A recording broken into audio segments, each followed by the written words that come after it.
بسم الله الرحمن الرحيم الحمد لله رب العالمين.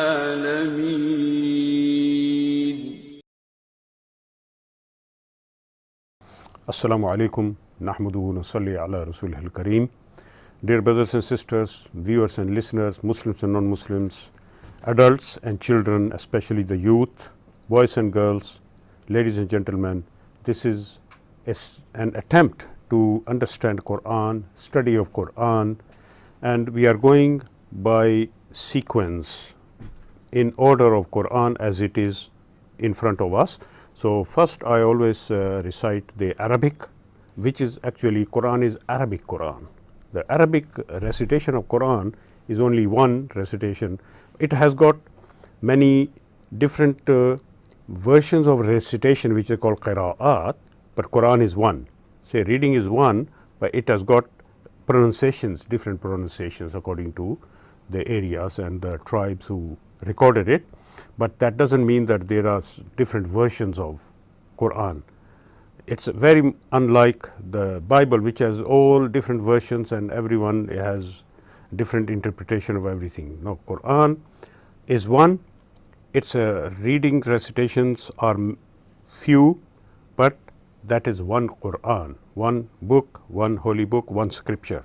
So this today we are starting ayat 61 or the sentence 61 of Surah Al-Baqarah. We are going in order. So the first is Al-Fatiha, the first surah, second surah is Al-Baqarah, and Al-Baqarah we have reached ayat 60s, we have done in the last part, and now 61.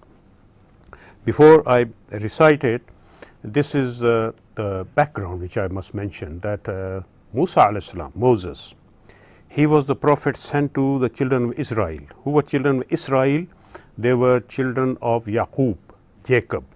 Now Jacob's name was Jacob or Yaqub, but his title was Israel. And some people say there were two names of this prophet. All other prophets have one name, and this says, but that's immaterial. So Sayyidina Yaqub title was Israel, and his children, his sons were called sons of Israel or Bani Israel or children of Israel. And they had grandsons which are called Asbat or the grandsons. Sibt is the singular of grandson and Asbat is the plural of grandsons. So grandsons really became tribes. So the tribe becomes like when you have children and then their children and their children. In that way, all the children of Israel who are known as children of Israel, they were the grandsons issuing from the sons of Israel, and they became divided into 12 tribes according to their grandparent or one of the sons of Yaqub alayhi salam, and they remained in that state for centuries. And then Musa alayhi salam was sent within them. So many other prophets were also sent, and the last prophet in the children of Israel was Isa, Jesus alayhi salatu wasalam. Now that tribe or the nation of Israel, which was divided into 12 tribes or sub-tribes, or you can say 12 clans or 12 nations, whatever you call it, they were the Muslims of that time as long as they accepted the teachings of the Prophet. And Islam was their religion. They were Jews, they were Israelites by nation, by family, by race, but they were Muslims by religion as long as they followed Islam. So what Allah is mentioning, when they followed Islam, they were Muslims. When they didn't follow Islam, they became non-believers. It applies to us as well. If we believe in Islam, then we are Muslims. If we don't believe, we are not Muslims, although we might be descendants of Muslims. So Muslim has always to understand his Islam. So Allah subhanahu wa ta'ala is mentioning in Surah Al-Baqarah and many other parts of Qur'an, the children of Israel are mentioned as a prototype. So here Allah subhanahu wa ta'ala gives their example for us to learn and for us to remind to the children of Israel and bring them back into the fold of Islam, because Islam is the religion which is ordained by Allah subhanahu wa ta'ala. Inna ad-deena 'inda Allahi al-Islam, the religion in front of Allah is al-Islam, submission to Him. So those people in the children of Israel who submitted to Allah, they were Muslims. And Musa alayhi salatu wasalam was a prophet of Muslims of Islam. He was not a prophet of Judaism, and Isa alayhi salatu wasalam was not a prophet of Christianity. He did not use the word Christianity, he did not preach Christianity, he preached Islam, submission to Allah. So Allah subhanahu wa ta'ala is mentioning in this ayat 61 of Surah Al-Baqarah about the children of Israel. I will recite Qur'an first and then I'll try to study and understand it in English language. So Qur'an is Arabic. وَإِذْ قُلْتُمْ يَا مُوسَى لَن نَصْبِرَ عَلَى طَعَامٍ وَاحِدٍ فَادْعُ لَنَا رَبَّكَ يخرج لنا مما تنبت الأرض من بقلها وقثائها وفومها وعدسها وبصلها قال أتستبدلون الذي هو أدنى بالذي هو خير اهبطوا مصرا فإن لكم ما سألتم وضربت عليهم الذلة والمسكنة وباءوا بغضب من الله ذلك بأنهم كانوا يكفرون بآيات الله يقتلون النبيين بغير الحق ذلك بما عصوا وكانوا يعتدون.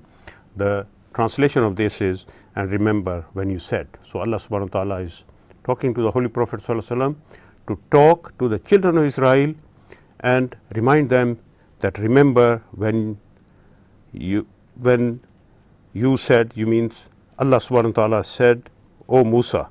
No, when you said, you mean the children of Israel. So Allah is saying the children of Israel said to Musa alayhi salam, O Moses, O Musa, we cannot endure one kind of food.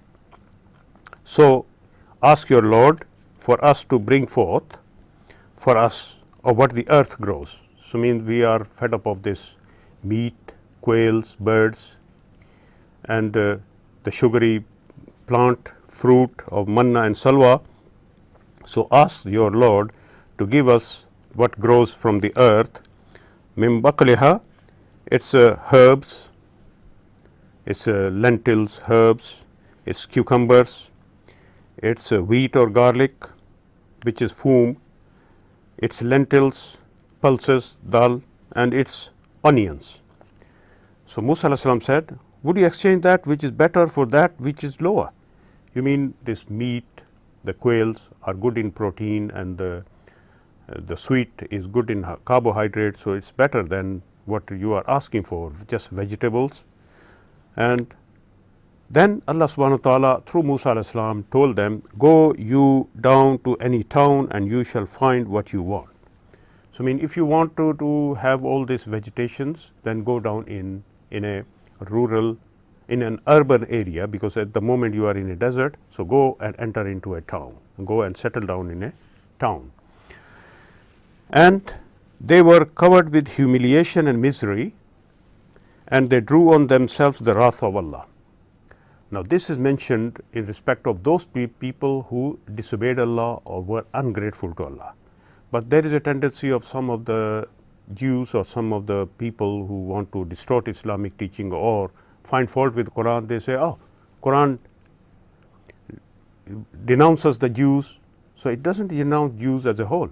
It denounces any Muslim who doesn't behave like a Muslim. So there's a general denouncement of any community as a community or as a race is not part of Islam. We don't denounce anyone as a race or as a group. Islam is beyond and above any racism. No, it doesn't denounce any nation or any community as a community. No, it only denounces those people who are criminals in that community, who are bad in that community, who earn the wrath of Allah. So that was because they used to disbelieve the ayat. So here Allah is mentioning that those people who became disbelievers, they were given so many miracles. Allah saved them from the clutches of Pharaoh and saved them from the sea. They were in Sinai desert. Now they were asking, and they were giving free food, and now they are asking for something else. So this is like ungratefulness. So because they disbelieved the ayat of Allah and killed the prophets wrongfully. So in the Jewish literature, if you see, there is a mention of that many prophets within the children of Israel were killed by those Israelites. So I mean, Jewish prophets were killed by the Jews. So that was because they disobeyed and used to transgress the bounds of Allah. So that is the gist of it, that those people who disbelieved and disobeyed in the community of the Israelites or Jews, they were denounced by Allah. Not everyone, no, not en masse any community. So Qur'an reminds us of the truth and to keep away from falsehood. So it applies to us as well, that if we, being born Muslims, like born in Muslim families, if we disobey Allah, then we will also be counted as the people who are not following Islam. So Islam is no one's monopoly. It's not monopoly of the Muslims or Arabs. Islam, there are non-Arab Muslims in the world more than the Arab Muslims. So Islam belongs to no one, it belongs to everyone. Islam is no monopoly of any just Pakistanis or Bengalis or Indian or African or Europeans even. Neither is even Christianity, because as I've mentioned, that Christianity was not founded in Europe. Now people think that Jesus was a European person with white color and blue eyes and long face and looked like a European, which is not true. He was a Middle Eastern man. You call him whatever, a Jewish origin person, born in the Jewish, but brothers of Arabs, so looking like an Arab Palestinian he was. So was Musa alayhi salam, was an Egyptian. So Egyptians, where is Egypt? It's in Africa. Where is Palestine? It's in Asia or Middle East. So these people were from the lands which we come from, Pakistan or Middle East or Asia or Africa. But all these great leaders of religions, Christianity, Judaism and Islam, of course, because Islam is the religion which is the religion of all these prophets. So this religion, of course, was nurtured and in the lands where these great prophets were born. Musa and Isa and Muhammad sallallahu alaihi wasallam, they were all born, and Ibrahim alayhi salam including, born in the Middle East, in that area, on the junction of Asia and Africa. So it's not a racist religion. No religion has to do anything with a race, or with a group, or with a land. Religion is an ideology, a philosophy, a way of life, a thinking and a practicing. A religion is religion, means link again, religion. So we were linked with Allah, we were linked with human beings, but religion reminds us to re-linked. When we get detached from Allah and detached from our Creator, detached from humanity, so the religion brings us back. So what religion by its name actually means is that we have to be linked with each other, we have to be united, we have to be linked with each other, connected with each other. So the purpose of religion is connection. And Maulana Rum very rightly said, "To baraye wasl kardan amadi, na baraye fasl kardan amadi." You have been sent to join the people, not to divide the people. So religion is for joining the people, not to divide them. Unfortunately, now the religion is used as a stick to divide people. Even Muslim, non-Muslim, Jews, Christians, so many people, they are just squabbling with each other on minor issues and saying, "Oh, you differ with me." From that point, they don't try to bring commonalities between them. So religion in a sense is what Allah sent to all the prophets, and Muhammad sallallahu alaihi wasallam was the last prophet. So this is the age of Khatmun Nubuwwah, we say, but actually it means that the Nubuwwah was completed. That is, there is no Nubuwwah now. That doesn't mean, what is it? There is a Nubuwwah, there is a prophethood now. This is the age of prophethood, but prophet of Muhammad sallallahu alaihi wasallam is everlasting. Till the day of judgment, the prophethood of Muhammad sallallahu alaihi wasallam lives on. So this is the age of Qiyamun Nubuwwah, you can say. Not just the ending of Nubuwwah, a completion of Nubuwwah, perfection of prophethood, and not just that the prophet ended and now there is no prophethood. No, there is prophethood prevailing to this day.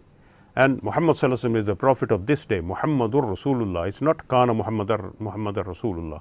Not that Muhammad was Rasul. No, Muhammad is Rasul of Allah. Is for this day, for you and me and every Muslim, non-Muslim. So Allah subhanahu wa ta'ala is not generalizing all the Jews by saying they were denounced. No, those people who did the kufr, they did the wrong things, they were criminals, they stood against Allah, disobeyed Him, then they are denied.